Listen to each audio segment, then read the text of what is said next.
तो stock market ने पिछले 2-3 सालों में बहुत अच्छी रिटर्न्स जनरेट करके दी है और अगर आप पिछले 10-20 सालों में भी देखेंगे तो बहुत अच्छी रिटर्न्स स्टॉक मार्केट ने जनरेट करके दी है।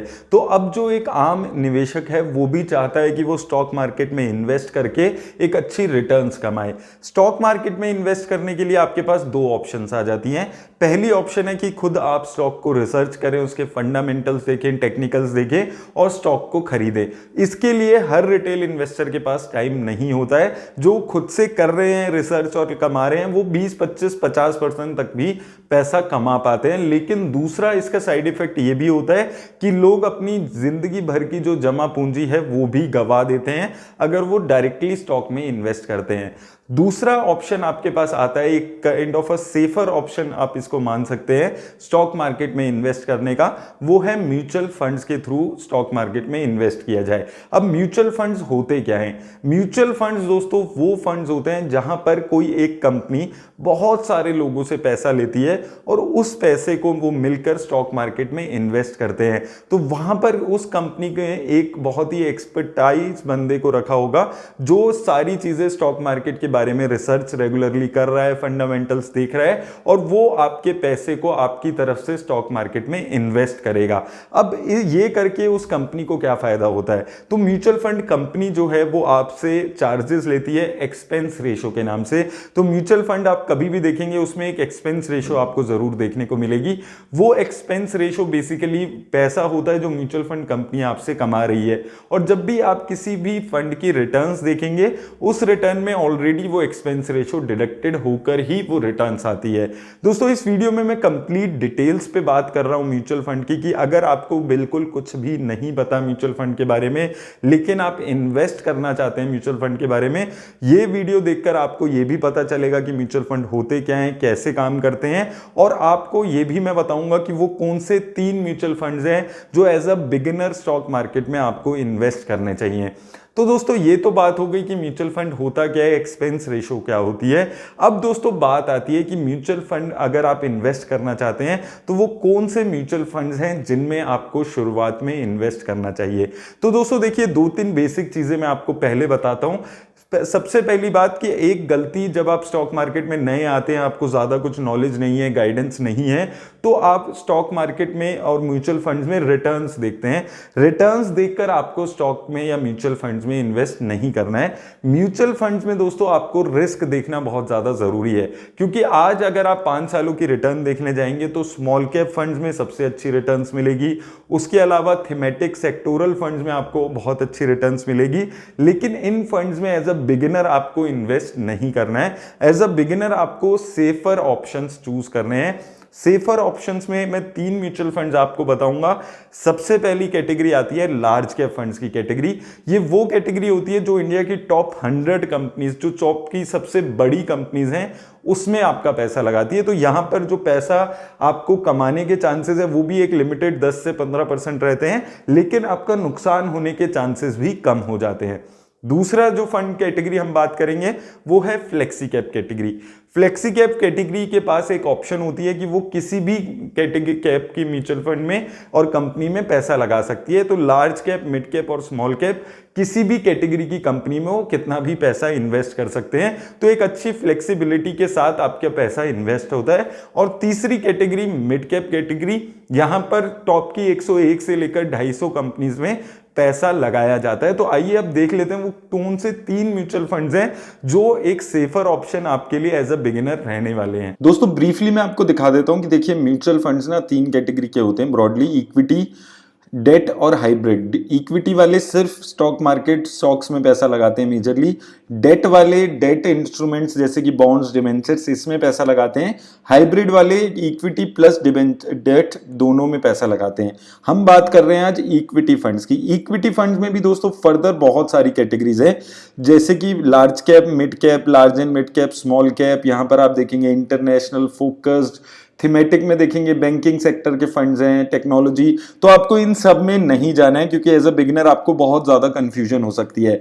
तो ये सारी कैटेगरी आप छोड़ दीजिए, सेक्टोरल वगैरह ये सब छोड़ दीजिए, बिगिनर के लिए ये नहीं है। हम 3 कैटेगरी में पैसा लगाएंगे: लार्ज कैप, मिड कैप और मल्टी कैप यानी कि फ्लेक्सी कैप में। तो इन 3 कैटेगरी के एक एक फंड यहां पर हम देखने वाले हैं। पहला फंड आ जाता है यूटीआई निफ्टी इंडेक्स फंड। तो ये एक इंडेक्स फंड है दोस्तों। इंडेक्स फंड बेसिकली ये होता है कि निफ्टी 50 एक इंडेक्स है जिसमें इंडिया की टॉप 50 कंपनीज हैं।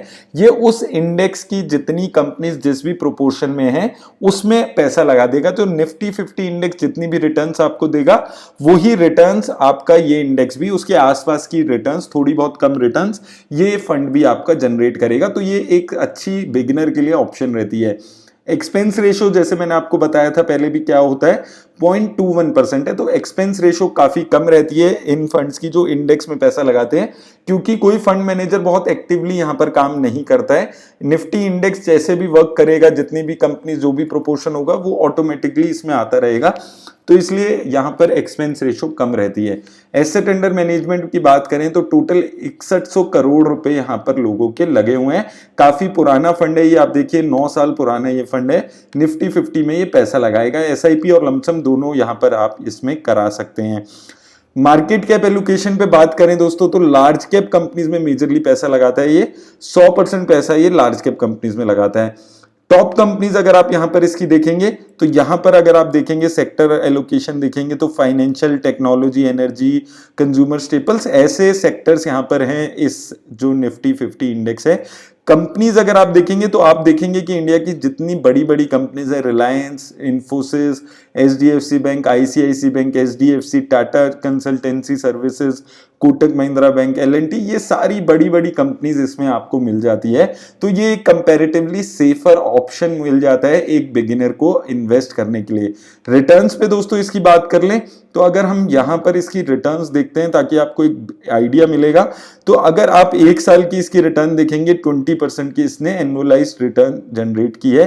5 सालों में देखेंगे 15% की, और सिंस इंसेप्शन अगर आप यहां पर देखते हैं तो 13% के आसपास की रिटर्न निफ्टी इंडेक्स ने आपको जनरेट करके दिया है। तो जैसे कि मैं आपको बता ही रहा हूं कि 10 से 15% की आपको रिटर्न्स एक्सपेक्टेशन रखनी है लॉन्ग टर्म में। तो इसमें अगर आप इन्वेस्ट कर रहे होते आज से 9 साल पहले तक तो 10,000 की लागत इसने आपकी 32,000 के आसपास बना दी है।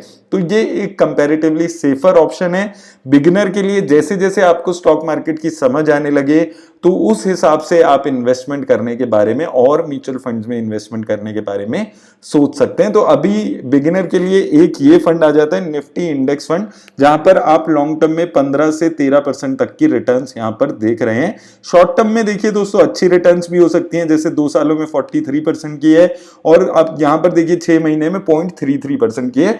इसलिए आपको जब भी स्टॉक मार्केट में उतरना है तो 5 से 10 साल का टाइम हॉरिजॉन लेकर चलना है। 1-1.5 साल 2 साल के लिए स्टॉक मार्केट में पैसा नहीं लगाना है। तो ये हो गया पहले एक large cap fund. Large cap fund में हमने बात कर ली टॉप 100 कंपनीज होती हैं और इसमें टॉप 50 कंपनीज रहने वाली है। अब दूसरा फंड हम चलते हैं फ्लेक्सी कैप कैटेगरी का फंड। फ्लेक्सी कैप कैटेगरी का फंड दोस्तों जैसे मैंने आपको बताया हुआ है कि वो फंड होते हैं जहां पर पूरी फ्लेक्सिबिलिटी होती है कि मार्केट कैप के wise large cap, mid cap और स्मॉल कैप कंपनीज में पैसा लगाया जाता है। तो आपको एक चीज समझनी है, कंपनी जितनी बड़ी होगी रिस्क उतना कम होगा, रिस्क जितना कम होगा रिटर्न की एक्सपेक्टेशन उतनी कम रहेगी और लॉस की एक्सपेक्टेशन भी कम होगी। तो शुरू में आपको लार्ज कैप, मिड कैप इससे नीचे नहीं जाना है। तो फ्लेक्सी कैप कैटेगरी का ये फंड है पराग पारिक फ्लेक्सी कैप फंड। यहां पर एक्सपेंस रेशो आप देखिए थोड़ी ज्यादा हो गई है क्योंकि ये एक्टिव फंड है। यहां पर फंड मैनेजर मेहनत कर रहा है आपके लिए, फंड रिसर्च कर रहा है। 0.81%, तो एक्सपेंस रेशो 1% से कम है तो अच्छी रिटर्न, अच्छी एक्सपेंस रेशो है। 0.5 के आसपास है तो बहुत अच्छी है। तो यहां पर एसेट अंडर मैनेजमेंट देखें 20,000 करोड़ के आसपास है, तो एसेट अंडर मैनेजमेंट स्लाइटली ज्यादा है। फंड ये भी काफी पुराना है, 2013 से चल रहा है। 8 साल, लगभग 9 साल आप मान सकते हैं, 9 साल के आसपास का पुराना फंड यहां पर है। यहां पर भी एसआईपी और लमसम दोनों की ऑप्शन आपके पास मिल जाती है। अब अगर हम यहां पर बात करें मार्केट कैप एलोकेशन में तो लार्ज कैप कंपनीज में 82% पैसा है, मिड कैप कंपनीज में 10.5% के आसपास और स्मॉल कैप कंपनीज में 2.4% के आसपास पैसा है। तो यहां पर भी major allocation large cap companies में होती हुई दिख रही है, इसलिए मैंने यहां पर यह फंड आपके लिए सजेस्ट किया है।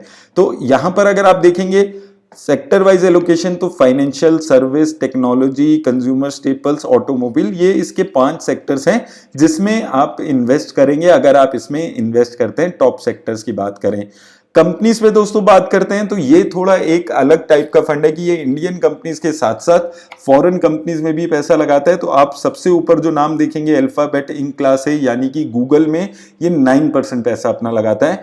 बजाज होल्डिंग्स में 8%, आईटीसी लिमिटेड में भी 8% पैसा, माइक्रोसॉफ्ट में 8% पैसा, अमेजॉन में 7%, Axis bank, ICIC bank, HCL tech, HDFC bank जैसी कंपनीज यहां पर आपको देखने को मिलती है।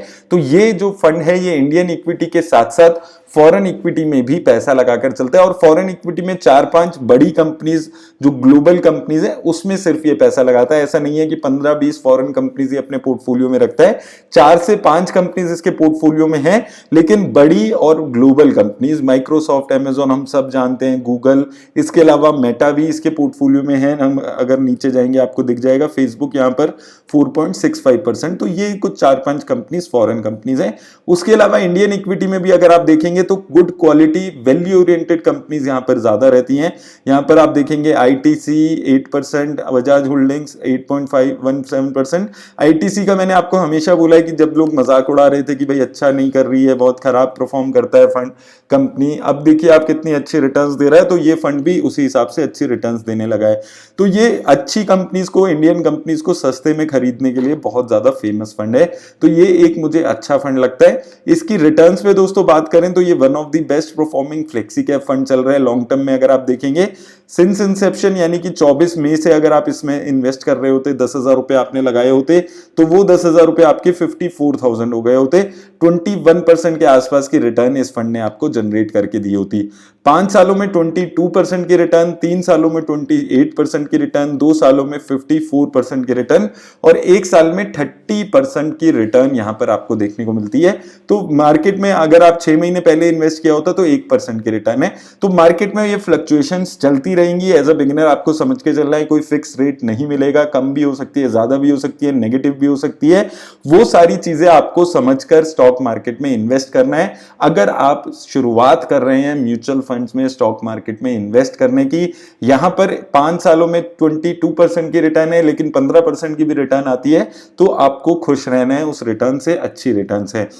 तीसरा और आखिरी फंड मिड कैप कैटेगरी का फंड है। मिड कैप कैटेगरी में भी दोस्तों ऐसा फंड मैंने लिया है जो कंपैरेटिवली कम रिस्की फंड है। तो यहां पर एक्सपेंस रेशियो 0.47% की है। एक्सपेंस रेशियो यहां पर अच्छी है, क्योंकि मैंने बोला है 1% से कम एक्सपेंस रेशियो दिखती है, तो अच्छी एक्सपेंस रेशियो है। एसेट अंडर मैनेजमेंट ज्यादा है थोड़ा, क्योंकि फंड अच्छा है, सेफर फंड है, अच्छी रिटर्न्स दे रहा है, तो इसलिए एसेट अंडर मैनेजमेंट इसका भी ज्यादा हो चुका है थोड़ा। 9 साल पुराना फंड है, तो फंड काफी अच्छा एक्सपीरियंस फंड के पास भी है। कंपनी एलोकेशन पे बात करें तो लार्ज कैप में 29%, मिड कैप में 57% पैसा, और थोड़ा सा पैसा 1% के आसपास स्मॉल कैप में भी यहां पर लगाकर चल रहा है। तो यहां पर भी आप देखेंगे स्मॉल कैप में आपको एलोकेशन लगभग ना के बराबर देखने को मिलेगी। और सेक्टर एलोकेशन तो वही आपको फाइनेंशियल टेक्नोलॉजी सर्विस सेक्टर यहां पर ज्यादातर देखने को मिल रहा है मेजरली। कंपनीज पे चलते हैं तो कंपनीज में आपको यहां पर मिक्सचर दिखेगा। लार्ज कैप कंपनीज जैसे कि आईसीआईसी बैंक वगैरह, ये एवेन्यू सुपरमार्ट्स हो गया, ऐसी कंपनीज आपको देखने को मिल रही है। उसके अलावा आप थोड़ा रिस्की कंपनीज भी यहां पर देखने को मिलेगी, ट्रेंट हो गया, उसके अलावा एस्ट्रल पॉलिटेक्निक। तो एक मिक्सचर है, ये स्लाइटली थोड़ा ज्यादा रिस्क लेने वाला फंड है। तो अगर आप थोड़ा रिस्क लेने के लिए प्रिपेयर हैं थोड़ा बहुत, तो आप ये फंड भी चूज कर सकते हैं और यहां पर आप इस फंड में इन्वेस्ट कर सकते हैं। लेकिन ये फंड आपको समझना है कि हमने जो 2 फंड्स की बात की है उनसे कंपैरेटिवली ज्यादा रिस्क लेकर चल रहा है। तो ये चीज आपको समझकर इन्वेस्ट करना बहुत ज्यादा जरूरी है। और रिटर्न्स यहां पर हम देख लेते हैं इसकी। तो अगर आप 1 साल में देखेंगे 25% की रिटर्न, सिंस इंसेप्शन इसने भी 20% की रिटर्न दी है, 5 सालों में 21% की रिटर्न। तो रिटर्न वाइज आप देखेंगे अच्छी है, 1 साल में 25%, 2 सालों में 44%, तो 20-25% की रिटर्न आप देख रहे हैं 5 से 8 सालों में यहां पर भी जनरेट हो रही है। लेकिन मैं फिर आपको बोल रहा हूं एज अ बिगिनर अपनी एक्सपेक्टेशन कम रख के चलिए, ज्यादा मिलता है तो अच्छा है, लेकिन एक लिमिटेड एक्सपेक्टेशन लॉन्ग टर्म में स्टॉक मार्केट में आपको रखनी है। 12 से 15% मैं बार बार इसीलिए बोल रहा हूं क्योंकि जब आप मार्केट में उतरते हो आपको 20-25% रिटर्न नहीं मिलती है तो आपको निराशा होने लगती है, आपको लगता है मैंने गलत जगह तो इन्वेस्ट नहीं कर दिया। तो वो चीजों के लिए मैं आपको मेंटली प्रिपेयर कर रहा हूं, क्योंकि आप यहां पर देखिए 6 महीने की रिटर्न देखिए नेगेटिव भी आ सकती है। तो ये चीजें आपको एज अ बिगिनर बहुत जल्दी समझने की जरूरत है ताकि आप मेंटली प्रिपेयर रहेंगे इन्वेस्टमेंट करते हुए। तो तो ये 3 फंड्स हैं दोस्तों जो मुझे यहाँ पर अच्छे लगते हैं एज अ बिगिनर, अगर आप शुरुआत कर रहे हैं, लेकिन आप अपने रिस्क के हिसाब से फंड को समझकर ही इन्वेस्ट करने के बारे में सोचिएगा। ये एक एग्जांपल है, आप इसी कैटेगरी में कोई और फंड्स भी चूज कर सकते हैं जो आपको बेटर समझ आते हैं। अब दोस्तों आपने ये 3 म्यूचुअल फंड्स तो देख लिए जिसमें आप इन्वेस्ट करना है। कुछ बातें मैं अब आपको बता देता हूं, क्योंकि एज अ बिगिनर जब आप इन्वेस्ट करने जाएंगे आपको 2-3 चीजों में कंफ्यूजन हो सकती है। पहली चीज, आपको ऑप्शन मिलेगी रेगुलर या डायरेक्ट, कौन से प्लान में आपको इन्वेस्ट करना है। तो आपको डायरेक्ट प्लान में इन्वेस्ट करना है, रेगुलर प्लान्स में आपको इन्वेस्ट नहीं करना है। रेगुलर प्लान्स में एक्सपेंस रेशो जो हमने पहले बात की थी वो ज्यादा होती है, तो आपका जो प्रॉफिट होता है वो कम हो जाता है। तो आपको हमेशा डायरेक्ट प्लान चूज करना है जब भी आप म्यूचुअल फंड खरीदने जाते हैं।